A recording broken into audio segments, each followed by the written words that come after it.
Hi friends, help channel में तमारू फरी एक बार स्वागत है। आज आप जोईशुं मोस्ट आईएमपी एमसीक्यू जो प्रीवियस एक्जाम अंदर पूछायेली है और क्या क्या निकळे छे त्याथी एनालिसिस करीने हूँ एमसीक्यू लाव्यो छूं। विडियो पूरो जोशो, बहुत दरेक एक्जाम माटे तमने बहुत उपयोगी थशे क्वेश्चन्स। चलो शुरुआत करिए। Question number 1, patient is taking frusemide as an diuretics, which of the following is to be include in the diet of the patients. और जो समझ जोशुं कि आगे जो पेशेंट शू करे छे, फ्रुसेमाइड ले छे। फ्रुसेमाइड शू एक डायरेटिक्स है, तो पेशेंट डायरेटिक लेतुं होय तो एना डायट में आपणे शानो समावेश करवो जोईए। ए नट्स, बी वेजिटेबल सूप, सी रो वेजिटेबल के डी बनाना। तो आनी अंदर आपणे शुं जवाब आवशे? जो पेशेंट डायरेटिक लेतुं होय तो पछी शुं थाय, हाइपोकेलेमियानी कंडीशन पोटेशियम लॉस थवानी शक्यता रहे, तो आपणे हाई पोटेशियम डायट एटले के बनाना आपवुं पड़े। तो आपणो जवाब रहेशे डी बनाना। बराबर। એટલે આ શું કરશે, જે ડાયરેટિક શું કામ કરશે કે વોટરનું જે એક્સક્રીશન્સ છે એ શું કરશે, વધારશે। એટલે ઇલેક્ટ્રોલાઇટ અને વોટરનું એક્સક્રીશન્સ વધારશે, એના કારણે પોટેશિયમ શરીરમાંથી શું થાય, લોસ થાય, એના પરિણામે હાઇપોકેલેમિયાની કન્ડિશન જોવા મળે। એટલે બનાના શું છે, હાઇપોકેલેમિયાનો ગુડ પોટેશિયમનો ગુડ સોર્સ છે અને જેની ડેફિશિયન્સીને પૂરી કરે છે। ક્લિયર। સેકન્ડ નંબરનો question, blue colour pipeline in OT in use to deliver. કે બ્લુ કલરની પાઇપલાઇન ઓપરેશન થિયેટરમાં શેના માટે ઉપયોગમાં લઈએ છીએ? કયા ગેસને ડિલિવર કરવા માટે લઈએ છીએ? ઓક્સિજન, મેડિકલ એર, વેક્યુમ કે પછી નાઇટ્રસ ઓક્સાઇડ। તો આની અંદર આપણો શું જવાબ આવશે? Nitrous oxide. जो नाइट्रस ऑक्साइड ने આપણે जनरली શું કહીએ છીએ, લાફિંગ ગેસ તરીકે ઓળખીએ છીએ અને આ એક એનેસ્થેટિક એજન્ટ છે। જુદી જુદી સર્જિકલ પ્રોસિજરની અંદર આનો ઉપયોગ કરવામાં આવે છે અને આ જો પાઇપલાઇન સિસ્ટમ મારફતે અને કલર કોડિંગ મારફતે આ શું કરવામાં આવે છે, ડિલિવર કરવામાં આવે છે કે જેથી આપણે એને પ્રોપરલી ઓળખી શકીએ છીએ। બરાબર। અને બીજા ગેસથી એને અલગ તારવી શકીએ છીએ અને કન્ફ્યુઝન પણ આપણને થતું નથી। Clear. Question 3, lignocaine is use to treat. Lignocaine शाना माटे आपणे उपयोग में लीए छे? मायोकार्डियल इन्फेक्शन्स, एंजाइना, सीएडी के पछी एरिथमिया। तो लिग्नोकेन शाना माटे आपणे उपयोग में लीए छे? तो आपणो जवाब रहेशे डी, एरिथमियानी कंडीशन्स माटे आपणे उपयोग में लईए छीए। हवे एरिथमिया एटले शुं? एरिथमिया एटले कि एबनॉर्मल हार्ट रिधम कंडीशन है, जेनी अंदर पाल्पिटेशन्स, डिजीनेस, शॉर्टनेस ऑफ ब्रीथ जेवा सिम्टम्स जोवा मळे छे। અને લિગ્નોકેન શું છે, ક્લાસ 1 એન્ટી એરિથમેટિક મેડિકેશન છે। એ શું કરે છે કે જે કાર્ડિયક સેલ્સની અંદર જે સોડિયમ ચેનલ હોય, સોડિયમ ચેનલને શું કરશે, બ્લોક કરે છે અને ઇલેક્ટ્રિક જે એક્સાઇટેબિલિટી હોય હાર્ટની એને રિડ્યુસ કરે છે। એટલે આ વેન્ટ્રિક્યુલર એરિથમિયાની કન્ડિશન્સની અંદર આપણે જનરલી આનો ઉપયોગ કરીએ છીએ। બરાબર। ક્વેશ્ચન 4, विच इलेक्ट्रोलाइट कोज एट्रियल डीपोलराइजेशन। आ भी मोस्ट टाइम क्वेश्चन है। सोडियम, पोटेशियम, कैल्शियम के फॉस्फोरेट। तो एट्रियल डीपोलराइजेशन माटे जवाबदार है ए सोडियम। अपने जवाब आवशे सोडियम। बराबर। और सोडियम शा माटे जवाबदार है? एट्रियल डीपोलराइजेशन माटे। और डीपोलराइजेशन तमे कोने कहो कि भाई सेल मेम्ब्रेननी अंदर इलेक्ट्रिक चेन्जीस जो जोवा मळे ने आपणे शुं कहीए छीए, डीपोलराइजेशन कहेवामां आवे छे। जेना परिणामे जे एक्शन्स होय एनी शरूआत हार्टनी अंदर जोवा मळे छे। बराबर। और डीपोलराइजेशन जनरली क्या जोवा मळे छे? एट्रियमनी अंदर जोवा मळती होय छे। Clear. Corona virus has spread world wide, this is known as. के कोरोना वायरसनी जेम डिजीज वर्ल्ड वाइड विश्वभर में फैलाय ने शुं कहीशुं? एपिडेमिक, पेन्डेमिक, जूनेटिक के पछी एंडेमिक। तो आनी अंदर आपणे शुं जवाब आवशे? जवाब आवशे पेन्डेमिक। जो आ बधुं ज मैं रेशनल सोल्यूशन में लख्युं है। हेल्थ बस टेलिग्राम चैनल में जोड़ाई जजो, त्यां तमने मळी जशे। Antimicrobial dressing is compose of which of the following metal. के एंटीमाइक्रोबियल ड्रेसिंग माटे नीचेनामांथी कया मेटलनी जरूर पड़शे? कॉपर, झिंक, सोडियम के पछी सिल्वर। तो आनी अंदर आपणे शुं जवाब आवशे? जवाब आवशे डी, सिल्वरनी जरूर पड़शे। बराबर। और जो सिल्वर शू एक्टिव इन्ग्रीडियंट है और ब्रॉड स्पेक्ट्रम एंटीमाइक्रोबियल प्रॉपर्टीज है। बराबर। जे बेक्टेरिया सामे फाइट करे छे, बेक्टेरिया, फंगाई और अमुक वायरस सामे पण ए फाइट करे छे। बराबर। और सिल्वर ड्रेसिंग करवाथी शुं फायदो थाय कि वूंडनो जे इन्फेक्शन्स होय एने आपणे मैनेज करी शकीए अने जे माइक्रोबियल लोड होय अने वूंड हीलिंगने आपणे प्रमोट करी शकीए अने माइक्रोबियल लोडने आपणे ओछो કરી શકીએ છીએ। બરાબર। એટલે ખાસ કરીને સિલ્વર શું કામ કરે? સિલ્વર આયલનું કામ શું? એ માઇક્રો ઓર્ગેનિઝમ્સનો ગ્રોથ અને પ્લોરિફરેશન્સ જે હોય એને ઇન્હિબિટ એટલે અટકાવવાનું કામ કરે છે। Silent MI is commonly scene in silent MI કોની અંદર જોવા મળે છે? CKD, હાઇપરટેન્શન, ડાયાબિટીસ મેલાઇટસ કે COPD. તો આની અંદર આપણો શું જવાબ આવશે? તો આનો જવાબ આવશે ડાયાબિટીસ મેલાઇટસની અંદર સાયલેન્ટ એમઆઈ જોવા મળે છે.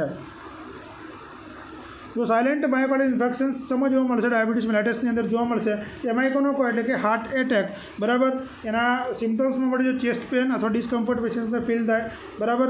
આ ડાયાબિટીસનો પેશન્ટ હોય તો ડાયાબિટીસના પેશન્ટને જો ન્યુરોપેથી જોવા મળે. ન્યુરોપેથી એટલે કે નર્વ ડેમેજ જોવા મળે. જે નર્વ ડેમેજ થાય શું થાય? જે સેન્સેશનના અસર કરે છે, પેનના સેન્સેશનને ઇફેક્ટ કરતું હોય છે. બરાબર. એટલે પેશન્ટ્સની અંદર ડાયાબિટીસવાળા પેશન્ટ્સની અંદર આપણે પેન શાનું છે એ ઓળખવું બહુ જ તકલીફવાળું બની જાય છે. એટલે પેશન્ટ્સવાળાની અંદર ડાયાબિટીસવાળા પેશન્ટની અંદર એમઆઈ આવવાની શક્યતા બહુ વધી જાય છે. બરાબર. Which of the following is incorrect about bedsore? નીચેનામાંથી બેડશોર માટે ઇનકરેક્ટ કયું છે? ખોટું કયું વાક્ય છે? Mobilisations will affect bedsore. Mobilisation બેડશોરને અફેક્ટ કરશે. Moisture will be affect. Friction force will be affect. Nutritional status does not affect bedsore. હજુ અંદર મોબિલાઇઝેશન બી અફેક્ટ કરે, મોઇસ્ચર બી કરે, ફ્રિક્શન બી કરે, ન્યુટ્રિશનલ સ્ટેટસ બી કરે. જો માલ ન્યુટ્રિશનવાળું પેશન્ટ હોય તો એને બેડશોર થવાના ચાન્સીસ વધી જાય. તો આ સેન્ટેન્સ ખોટું છે. ઇનકરેક્ટ આપણે પૂછ્યું હતું ને, તો ડી આપણો જવાબ આવશે. Clear? Lorazepam challenging test is done to validate the diagnosis of. તો લોરાઝેપામ ચેલેન્જિંગ ટેસ્ટ નીચેનામાંથી કયા ડાયગ્નોસિસ માટે આપણે કરીએ છીએ? કેટાટોનિયા, સ્ટુપર, ડેમેન્શિયા કે પછી ડિપ્રેશન્સ. તો આની અંદર આપણો જવાબ આવશે એ. કેટાટોનિયા માટે લોરાઝેપામ ચેલેન્જિંગ ટેસ્ટ કરવામાં આવે છે. બરાબર. હવે જુઓ આની અંદર શું કરવામાં આવે છે કે કેટાટોનિયા, પહેલાં તમને ખબર હોય છે કેટાટોનિયા શું છે? કેટાટોનિયા એક ન્યુરોસાઇકેટિક સિન્ડ્રોમ છે કે જેની અંદર મૂવમેન્ટ, બિહેવિયર અને વાયોલેશન્સની અંદર ડિસ્ટર્બન્સ જોવા મળે છે. અને જેની અંદર લોરાઝેપામ ચેલેન્જિંગ ટેસ્ટ કરવામાં આવે એની અંદર આપણે શું કરીએ છીએ? લોરાઝેપામનો ડોઝ જે નક્કી કરેલો હોય એ પ્રમાણે આપણે એડમિનિસ્ટર કરીએ છીએ. અને આ મેડિકેશન જે શું કરે છે? લોરાઝેપામ શાના તરીકે કામ કરે છે? એક મસલ રિલેક્સેશન તરીકે કામ કરે છે અને સેડેટિવ તરીકે કામ કરે છે. શાના? સેડેટિવ તરીકે કામ કરે છે. બરાબર. જે શું કરશે કે પેશન્ટ્સના સિમ્ટમ્સની અંદર ઇમ્પ્રુવમેન્ટ લાવશે અને પોઝિટિવ રિસ્પોન્સ આપશે. બરાબર. એટલે આ ટેસ્ટથી આપણે ડિફરન્શિએટ કરીએ કે પેશન્ટ કેટાટોનિયાનું છે કે બીજી કન્ડિશન્સનું છે. Clear? Diagnostic test use for DIC. હવે DICના ટેસ્ટ માટે નીચેનામાંથી આપણે શું ડાયગ્નોસિસ કરીએ છીએ? PT, INR, PTT, DCT ઓર ICT. બરાબર. તો આની અંદર આપણો જવાબ શું આવશે? અંદર આપણો જવાબ આવશે PT એન્ડ PTT આપણે કરીએ છીએ. પ્રોથ્રોમ્બિન. બરાબર. હવે જુઓ DIC એટલે ડિસેમિનેટેડ ઇન્ટ્રાવાસ્ક્યુલર કોગ્યુલેશન.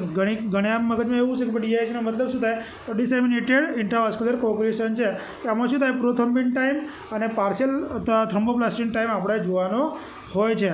બરાબર. ખાસ કરીને કોગ્યુલેશન્સની અંદર આવી જતું હોય છે.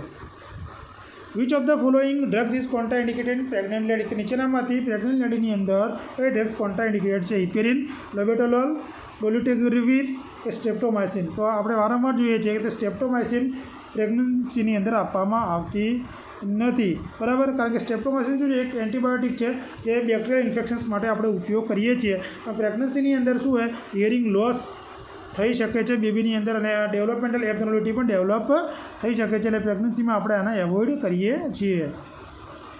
હુ was the founder of red cross society? Red cross સોસાયટીના ફાઉન્ડર તરીકે કોણ હતા? Louis Appia, Gustave Moynier, Frode Moynier, Henry Dunant. તો આની અંદર આપણે જવાબ આવશે ડી. હેનરી ડુનન્ટ. જો આની સ્થાપના પણ પૂછે છે. બરાબર. હવે હેનરી ડુનન્ટ કોણ હતા? બિઝનેસમેન હતા. હવે એમને શું કર્યું હતું કે આની સ્થાપના આપણે ક્યારે થઈ હતી? કે જો ICRC એટલે કે international committee of red cross સોસાયટીએ 1863ની અંદર શું કર્યું હતું? ડુનન્ટ ચીફ ફાઉન્ડર તરીકે એમને રચના કરી હતી. Clear? Which hormone regulate calcium and phosphate? કે કયું હોર્મોન્સ કેલ્શિયમ અને ફોસ્ફેટ